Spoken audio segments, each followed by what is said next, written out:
এই বাংলা বাজারবাসী আমরা যে দাবিগুলো নিয়ে দাঁড়িয়েছি, এই দাবি আমাদের বাংলা বাজারের নয়, এই দাবি আমাদের সমগ্র ভোলাবাসী।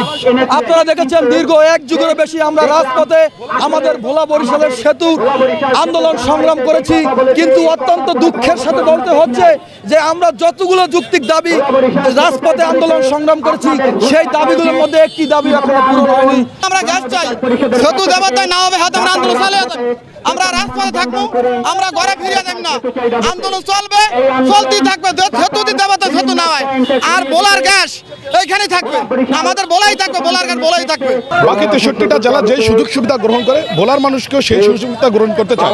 বাকি 63টা জেলার মতো ভোলা মূল ভূখণ্ডের সাথে যুক্ত হতে চায়। বাকি 63টা জেলার মতো সেই স্বাস্থ্যসেবা তারা ব্যবহার করে, ভোলার মানুষ সেই স্বাস্থ্যসেবাই ব্যবহার করতে চায়।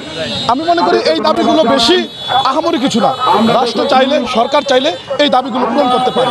এই তালবাহনা চলতে দেওয়া হবে না। আমরা চাই ভোলা বরিশাল সেতু নিয়ে যে তালবাহনা হচ্ছে এটা দ্রুত আমাদের সাথে সরকার আমাদের একবারে ফিক্সড করে দেখ এবং কার্যক্রম শুরু করুক।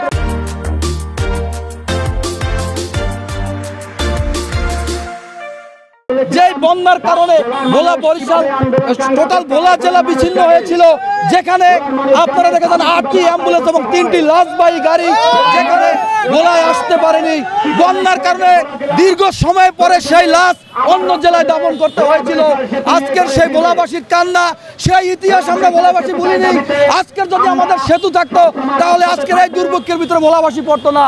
তাই আমরা অন্তর্বর্তীকালীন সরকারকে বলতে চাই, যত দ্রুত সম্ভব আমাদের ভোলাবাসীর স্বপ্নের সেতু নির্মাণের কাজ শুরু করতে হবে এবং দীর্ঘ সময়ের ভিতরে সেই কাজ সম্পূর্ণ করতে হবে। আমাদের ভোলা বরিশাল সেতু যেন তাড়াতাড়ি আমাদের হয় এবং আমাদের এই খনিজ সম্পদ আমাদের দেশেই আমাদের দেওয়া হয়।